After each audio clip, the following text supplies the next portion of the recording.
அறிஞர் பெருமக்களே,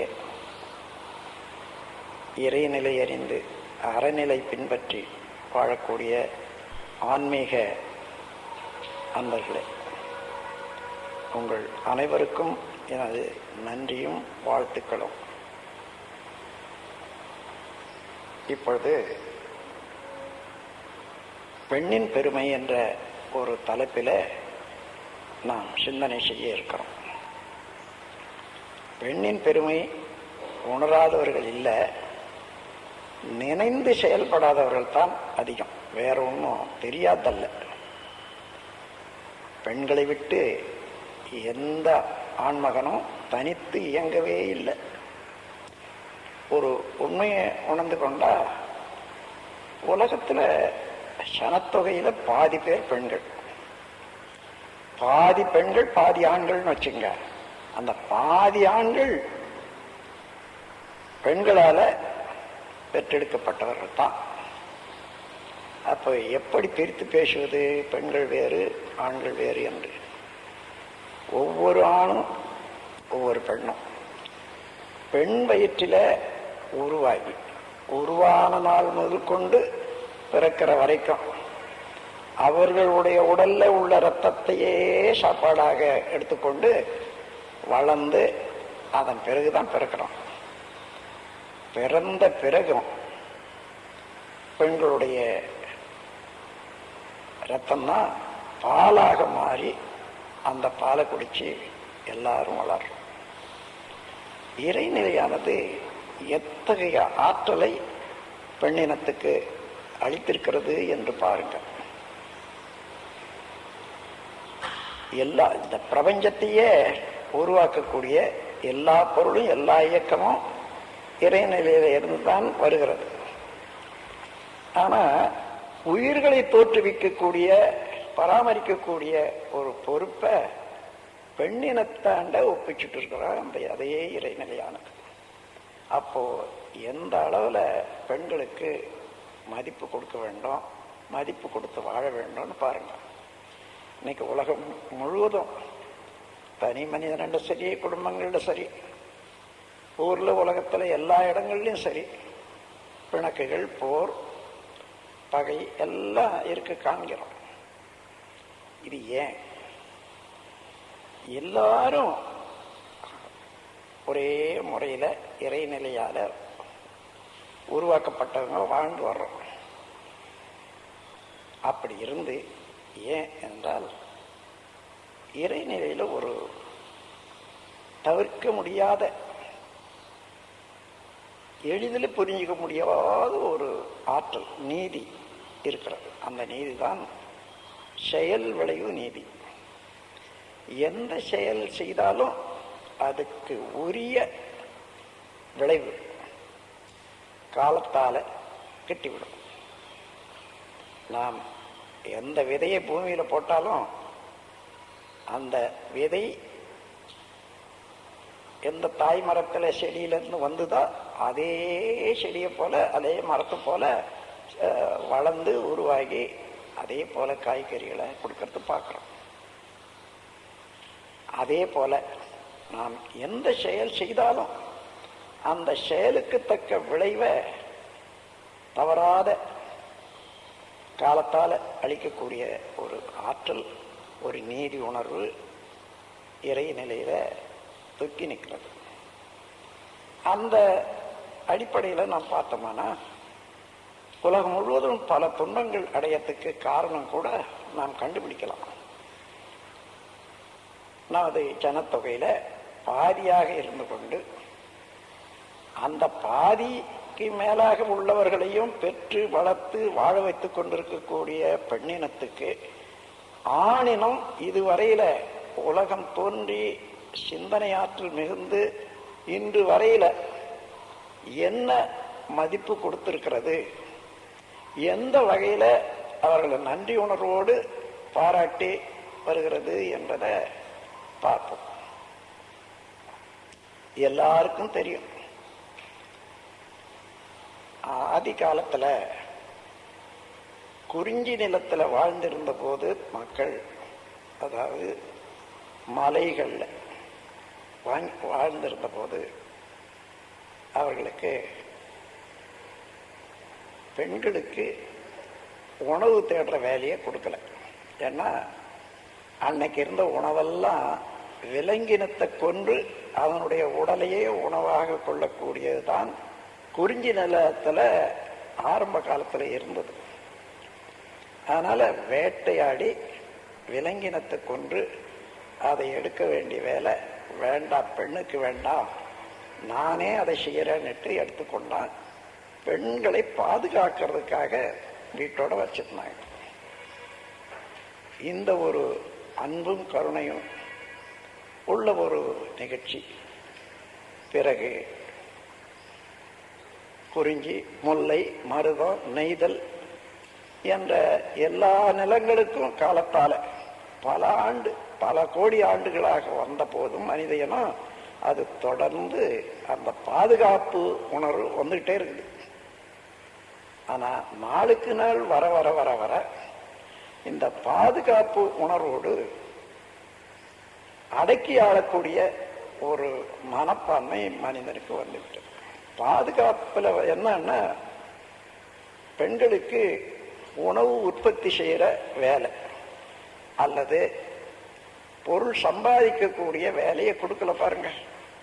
அப்போ பொருள் சம்பாதிக்கக்கூடிய வேலை பொறுப்பு ஆண்களாண்டே நின்னதுனால அப்போ ஆட்சி, குடும்ப ஆட்சி ஒருத்தருக்கு ஒருத்தர் மேலாதிக்கம் செலுத்தக்கூடியது என்ற அளவில் வந்தபோது ஆண்கள் மேலாதிக்கம் தேவையாயிற்று.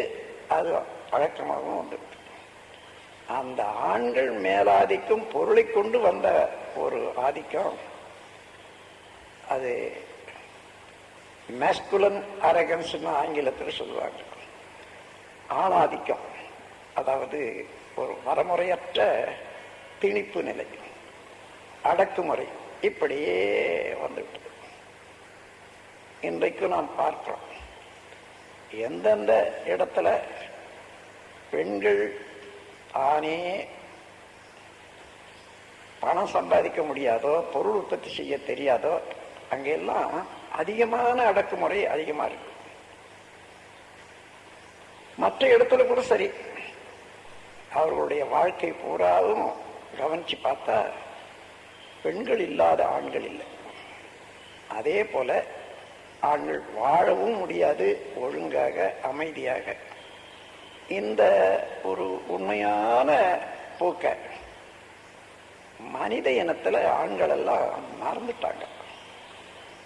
மறந்து போன காரணத்தினால அது அடக்குமுறை என்றும் ஒரு அடிமை போல நடத்துவது பெண்களை என்றும்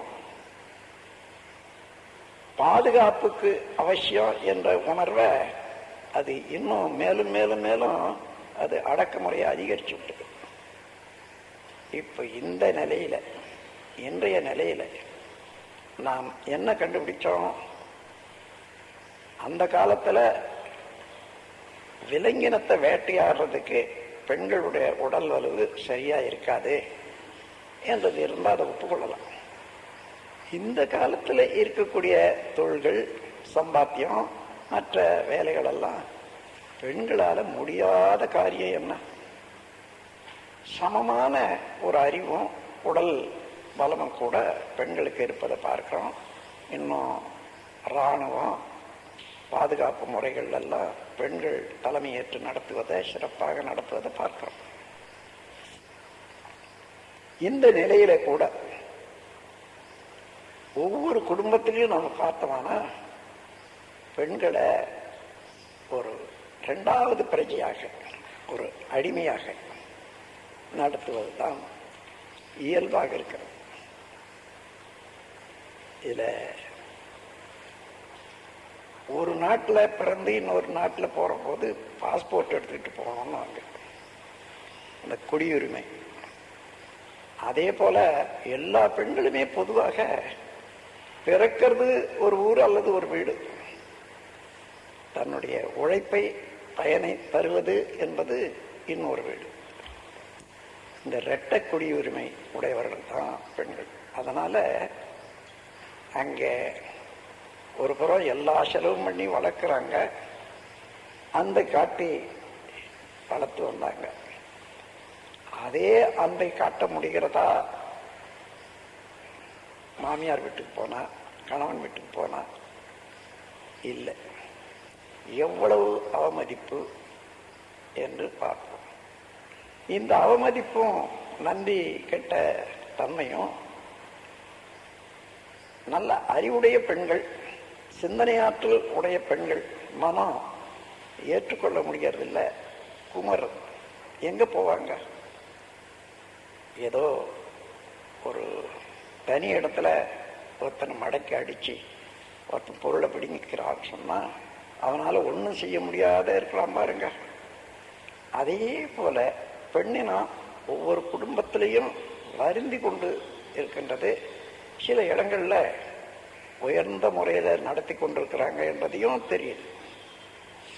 அவர்களெல்லாம் நாம் பாராட்டுவோம், அவர்களெல்லாம் நாம் பின்பற்ற வேண்டும்.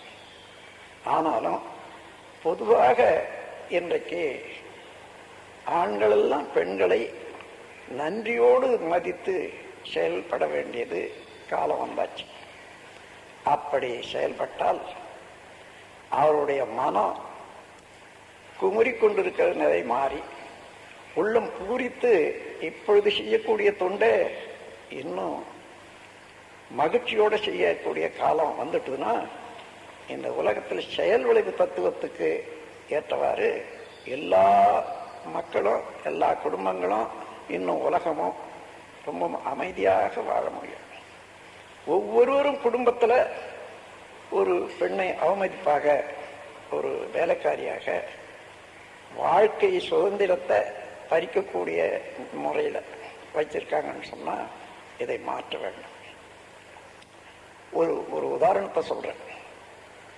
ஒரு குடும்பத்தில் ஒரு பெண்ணை எந்த அளவுக்கு பெற்றவர்கள் வளர்க்குறாங்க, அன்போடு மதிப்போடு, அந்த பெண்ணை காலத்தால் நம்ம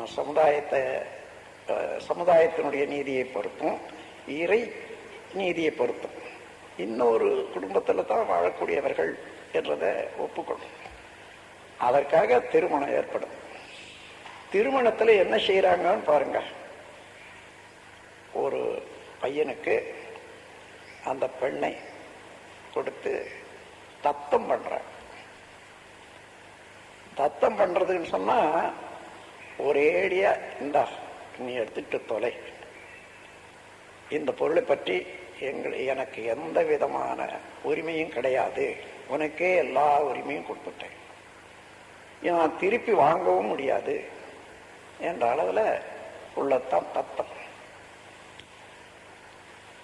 மணவினை நிகழும் போது மகள் தன்னை பெற்றோர் நின்று கணவனொருவனுக்கு கையினில் நீரை வார்த்து பணமதை ஈந்தோ பெற்றோ பலர்க்காக தத்தம் செய்வார்.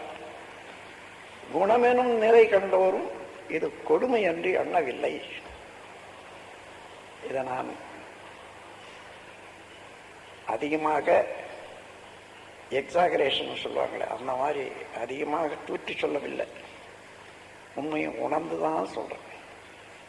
தட்டுமுட்டு சாமான்களாக இருந்தால்,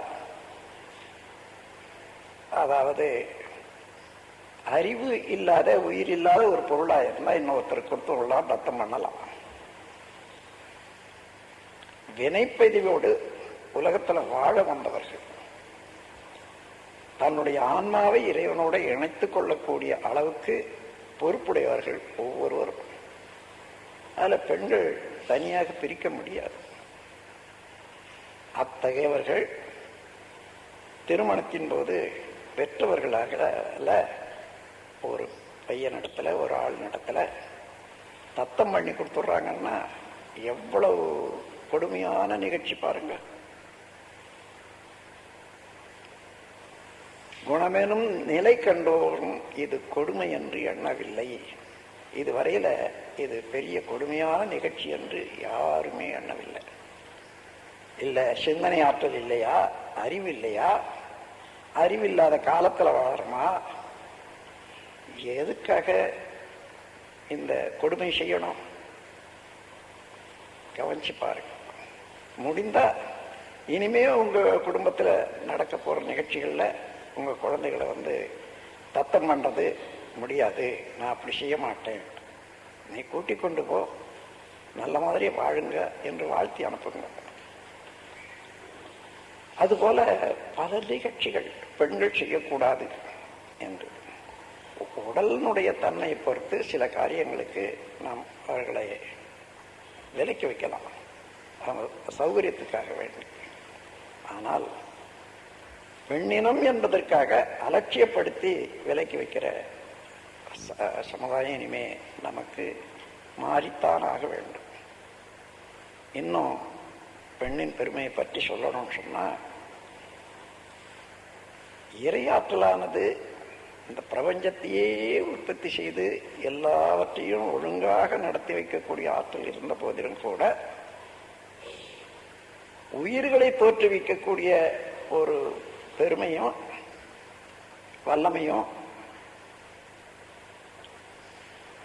பெண்களிடத்துலதான் இறைவன் ஒப்பிச்சுட்டான். இறைநிலையானது பெண் என்ற வடிவத்தில் தான் இந்த பொறுப்பை ஒப்பிக்கப்பட்டிருக்கிறது என்று சொன்னா, அப்ப இறைவனுக்கு இறைநிலைக்கு அடுத்தபடியாக நாம் பாராட்டக்கூடியது போற்றக்கூடியது பெண்ணினம்தான் என்பது தெரியுது இல்லையா? அதற்கு முரண்பாடாக ஆண்கள் நடந்து கொள்வது சரியல்ல. இதை ஆண்களும் உணர வேண்டும், பெண்களும் உணர வேண்டும். நண்பர்களே, இனி வருங்காலத்தில் இந்த பெண்ணினத்துக்கு எந்த அளவுக்கு மதிப்பு கொடுக்கிறோமோ அந்த மதிப்பின் அளவுக்குத்தான் ஒரு மனிதனுடைய வாழ்க்கை வளம் பெறும், குடும்பம் நலம் பெறும்.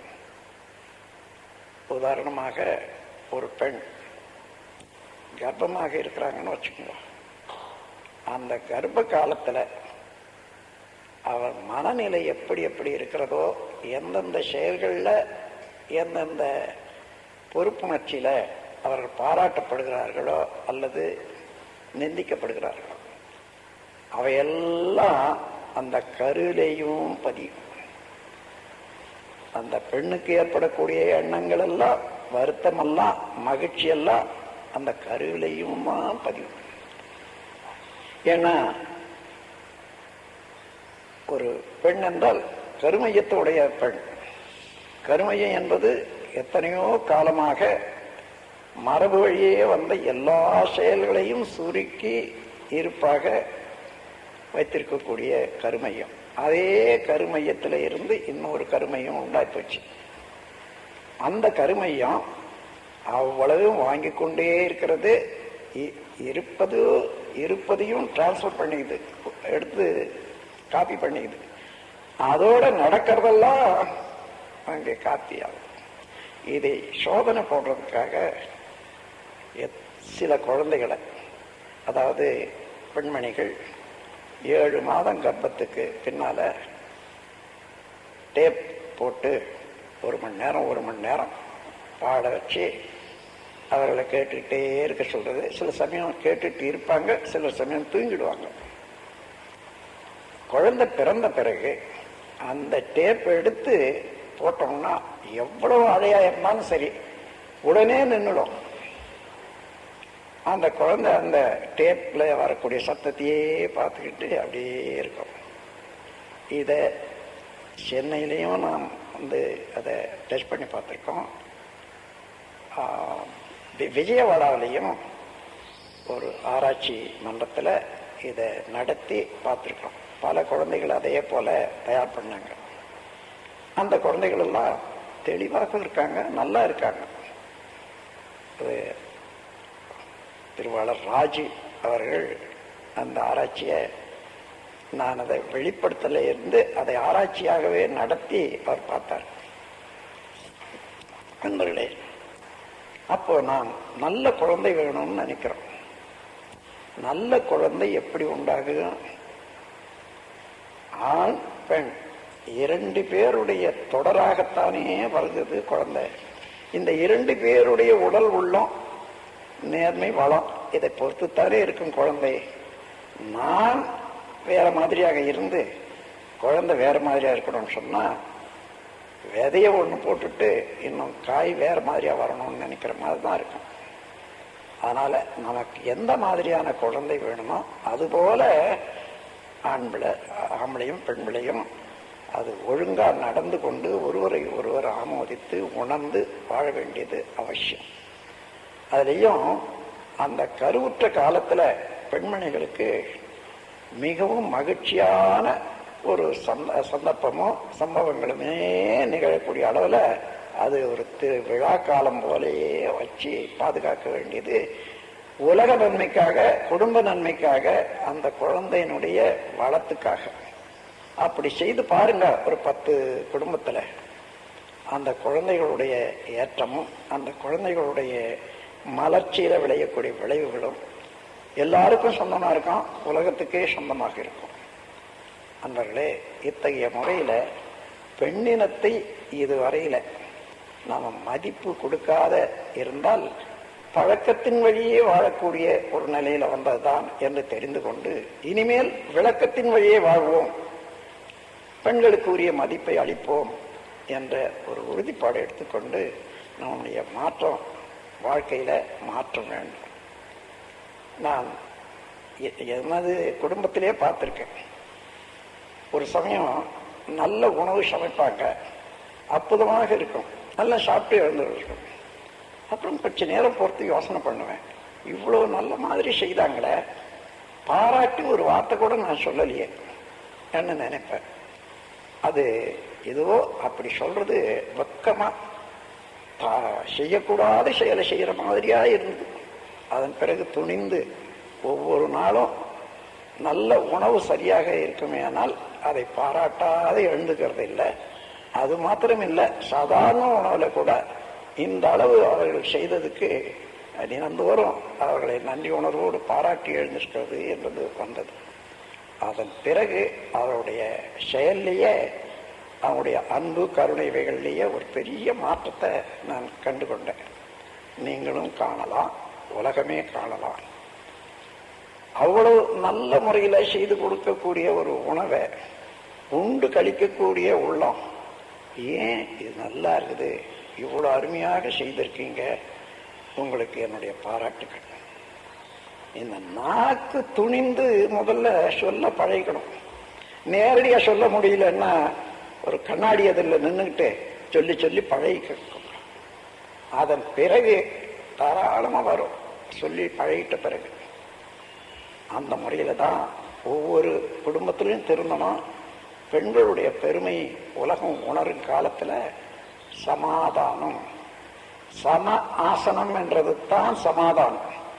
இங்கே ஆண்களுக்கு பெண்களுக்கு இடையிலே உள்ள சமாதானம் இல்லையானால் குடும்பத்தில் வராது, குழந்தைகளாண்ட வராது, இன்னும் உலகத்திலையும் வராது. இது ஒரு பெரிய முட்டுக்கட்டு உலக நலத்துக்கு என்று எடுத்துக்காட்டி எல்லோரும் இந்த நல்ல காரியத்தில் ஒத்துழைத்து ஒவ்வொரு குடும்பத்திலையும் நீங்களும் அதனுடைய பயனை பெற வேண்டும், மற்றவர்களுக்கும் பெற வேண்டும் என்று கூறிக்கொள்கிறார். நான் உலகம் முழுவதிலும் சுற்றி வந்தேன், எல்லா நாடுகளுக்கும் போனேன். ஏதோ சில நாடுகளுக்கு போகலைன்னாலும் அந்த குடும்பங்கள் எல்லாம் என்னென்ன பயிற்சி எடுக்க வந்து அவர்கள் மூலமாக அவங்களுடைய கலாச்சார பண்பாடுகளை எல்லாம் தெரிந்து கொண்டாங்க. அப்படி பார்க்கிற போது உலகம் முழுவதும் மதர்ஸ் டே என்று கொண்டாடுறாங்க, ஃபாதர்ஸ் டே அதாவது அப்பாவுடைய நாள் என்று கொண்டாடுறாங்க, சில்ட்ரன்ஸ் டே குழந்தைகளுடைய நாள் என்று கொண்டாடுறாங்க. ஆனால் எங்கேயுமே மனைவி நல வேட்பு என்றது கிடையவே கிடையாது. மனைவியை பாராட்டக்கூடிய நாள் உலகம் முழுதும் ஒரு இடத்துலையும் இல்லை. நான் அதனால தான் அப்படி அந்த எண்ணம் வந்த பிறகு இந்த நாட்டுக்கு திரும்பி வந்து மனைவி நல வேட்பு என்று ஒரு விழாவே ஏற்படுத்துகிறேன். அது என்னுடைய மனைவி பிறந்த நாளில், அதாவது ஆகஸ்ட் 30 அந்த நாளை இப்போ கொண்டாடுறாங்க பல இடங்கள்லையும். அங்கே இது வரைக்கும் மனைவியை பாராட்டி பழக்கமில்லாத நாக்கு அங்கே படுற பாட்டை நான் பார்க்குறேன். ஏன்னா அன்னைக்கு மனைவிக்கு ஒரு பூச்செண்டு கொடுக்கணும், அந்த விழாவில் ஒவ்வொருவரும் சொல்லி கொடுக்கணும். என்ன, பிறந்த பெற்றோரை, பிறந்தகத்தை, பிறந்த வீட்டை விட்டு பிரிந்து வந்து கடமையாற மாற்ற பற்றற்ற பிறவி என குடும்பத்தொண்டு ஏற்று பண்பாட்டின் அடிப்படையில் என பதியாய் கொண்டேன். நற்றவத்தால் என் வாழ்க்கை துணையாகி பெண்மை நல நோக்கில் பிறருக்கும் தொண்டாற்றும் எந்தன் மனைவியை நான் மதிக்கின்றேன், வாழ்த்தி மகிழ்கின்றேன் என்று அந்த நாக்கு உருண்டு திரண்டு இந்த வார்த்தையை சொல்லுவதற்கு சிலர் பாடுபடுறாங்க. ரொம்ப வரல, இன்னும் புதுசு இல்லை, இல்லாத சொல்றதில்லை. ஆனா சொல்லி பழகிட்ட பிறகு அன்னையிலிருந்து அவங்க வாழ்க்கையில ஒரு பெரிய மாற்றம் தான் என்று கூறி, இந்த மாற்றம் எல்லாருக்கும் நலமளிக்கட்டும், உலகுக்கும் நலமளிக்கட்டும்.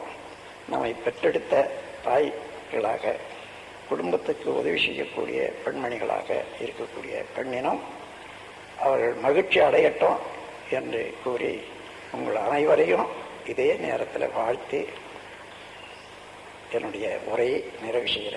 வாழ்க வளம்.